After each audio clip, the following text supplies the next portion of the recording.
know where he's at in terms of his fitness? Yes, I can. He's not trained with us till now, and let's see if he can today. I've said, I think, 2 or 3 days ago when we played Fulham, that he's not going to be out for long. But yeah, because games come so fast, it's he's in between, maybe training with the team, or it would take him 1 or 2 days extra. What moment do you feel you're in as a squad at the moment? It's 9 games unbeaten, but obviously I know there's disappointment at the drawing, wasn't it?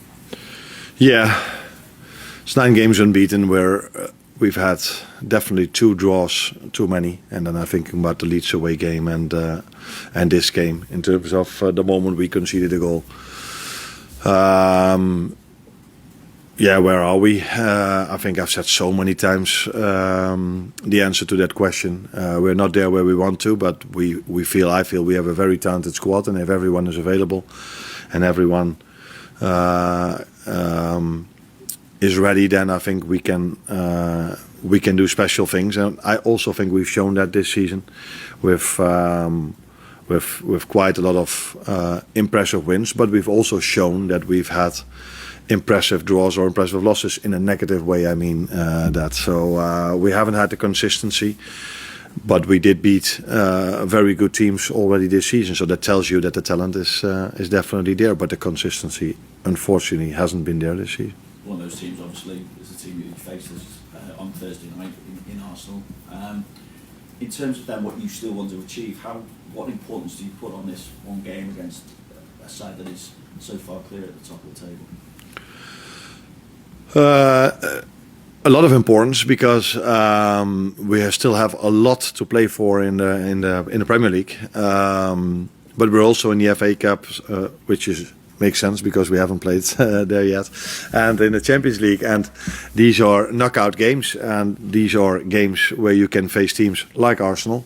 So it's also for that reason it is an important game for us to see where we are in a one-off game.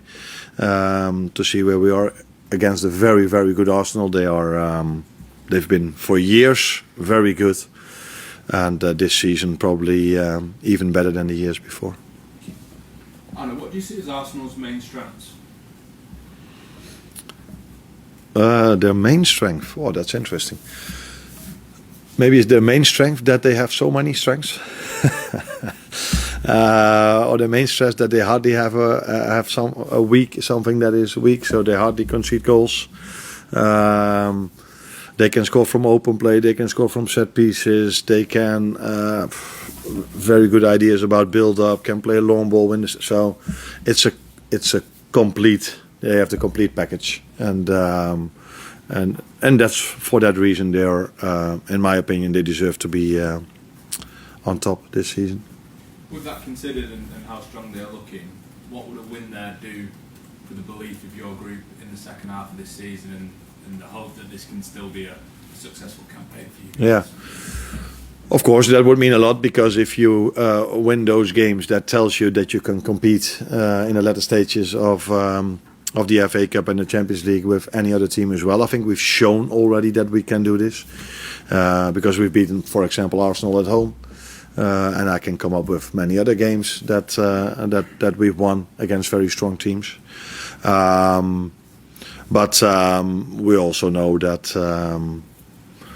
it's going to be a special game for them as well. So we have to be completely ready because they are as well. They are in a very positive vibe at the moment, and it's obvious that we aren't.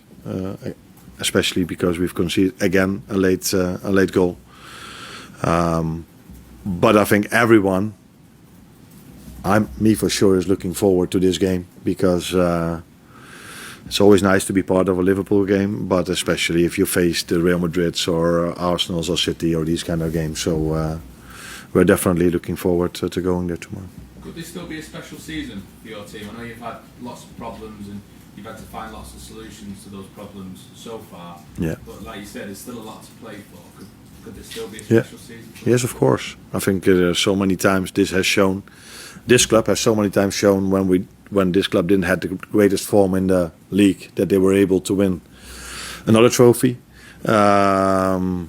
and other clubs have shown this recently as well, that it's always possible because we have a very good and talented group, and we've shown this season Inter Milan away, Real Madrid at home, Atletico Madrid at home, Aston Villa, who won maybe 18 from the last 20 games, only lost 2, one against us, one against Arsenal.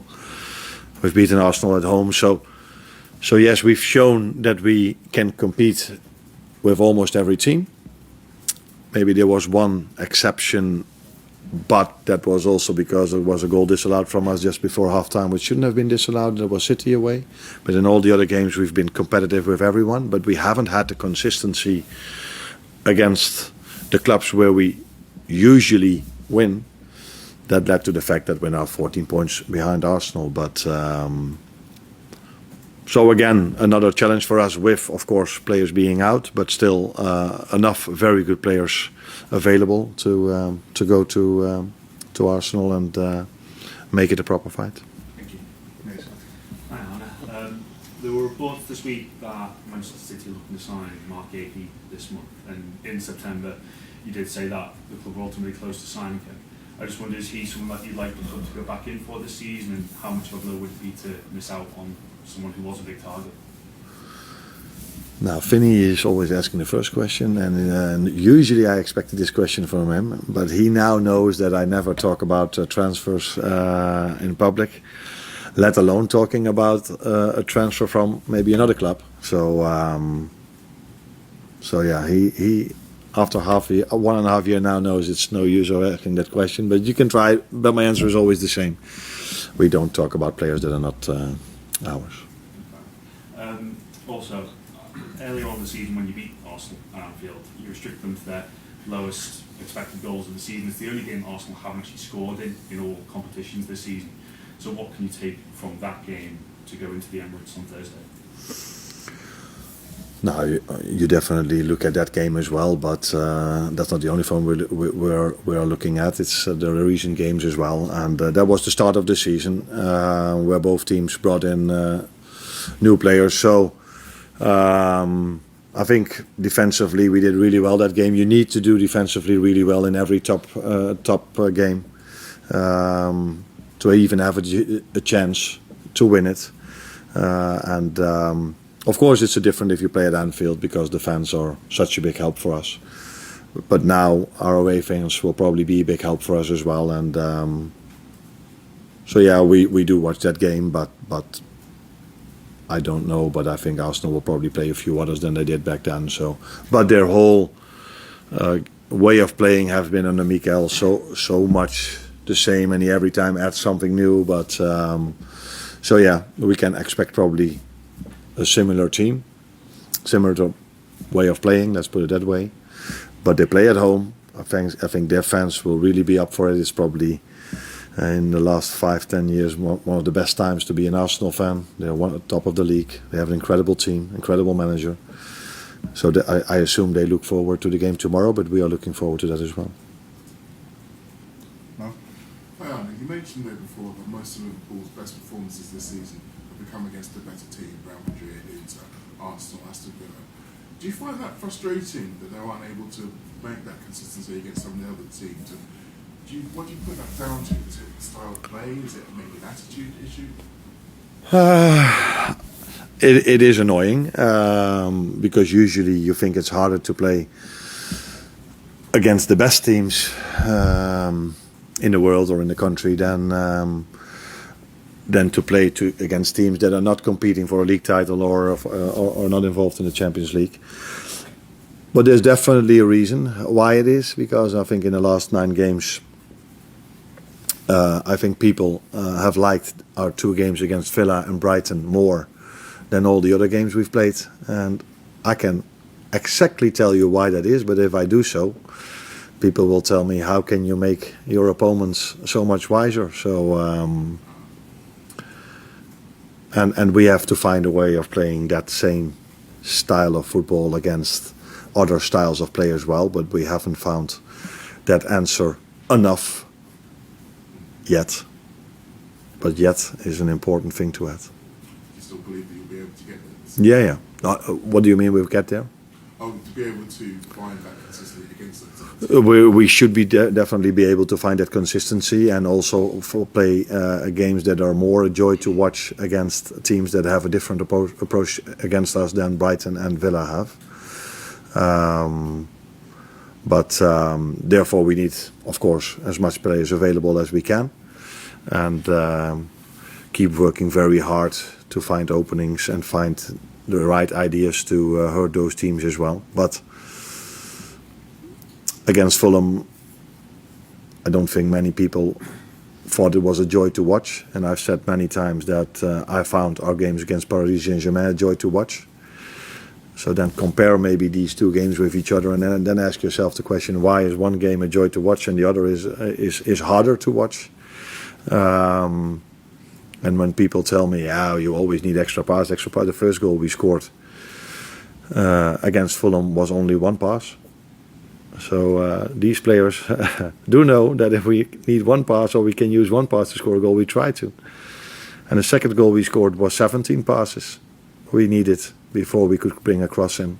And sometimes that's needed. If you win the ball back low on the pitch and the other team goes into a low block, it's harder to get through it in one pass, which we did in the first goal because we won the ball back high up the pitch. Adam? And just on that, talking about being enjoyable to watch, a lot of fans have said in recent weeks that football has been dull and boring. What do you make of that? I find it really hard to hear, but it's not that I completely disagree. I would use different words, and I would take certain things into account, but I want to win as much trophies as I can, but I think I'm also known for the fact that my teams always try to play attacking football, and I can only say that we are still trying to do so. But having a lot of ball possession, as I said as many times, doesn't mean you play attacking. That does mean you play attacking football, because you try to win the ball back as soon as you can, and when you have it, you try to create something. But we are struggling to create a lot of chances. But I've said many times we're not the only team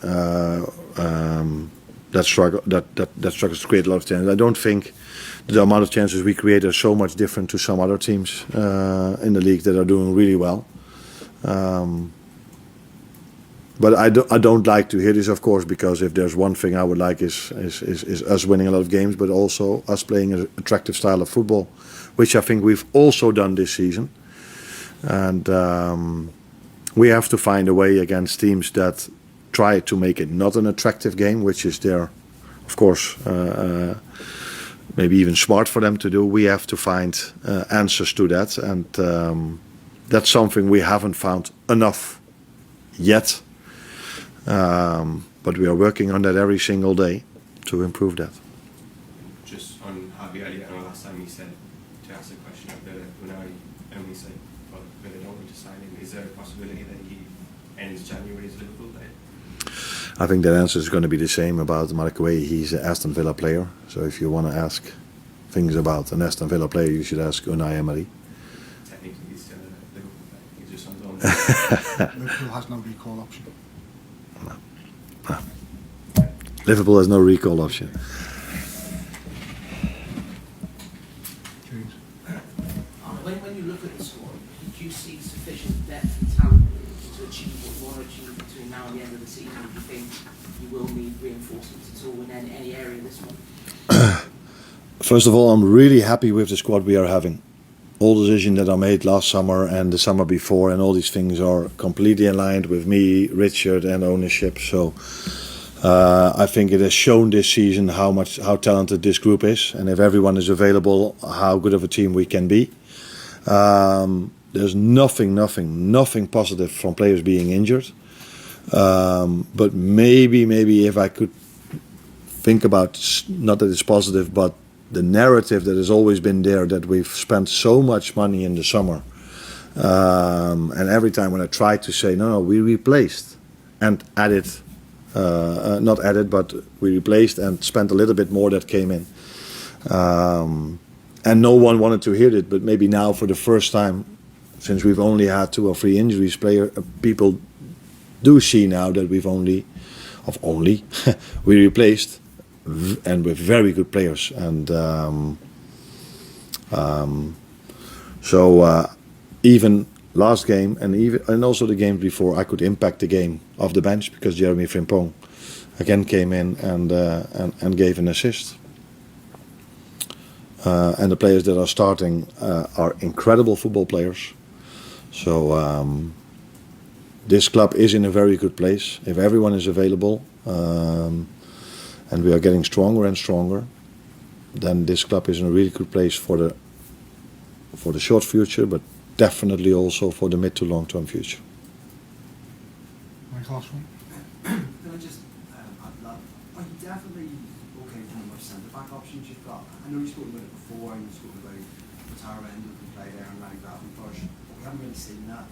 And for a couple of games, I think Joe Gomez was injured. We were down to essentially 2 centre backs. So are you okay with the number of options you've got, particularly in that position? Joe is. I expect him, or not expect him. He's back now, so that's already a big help. But I think there is no manager in the world that would tell you, "Oh, I'm completely happy that I only have 2 centre backs available." But you have to look at the bigger picture, and the bigger picture is that we've signed an unbelievable, talented player with Giovanni Leoni, who will be back next season. And this is the way this club works. And as much has been said about our spending last summer, it's not that there is no limitation on us spending. So we have to do smart things, and this club has always tried to do smart things to keep up with the teams we want to compete with, and that's not any difference now. But in an ideal world, you have more than 2 centre backs available. But sometimes things can work out in a way that it has happened now, that you have to accept that situation. And I don't think that's for the first time.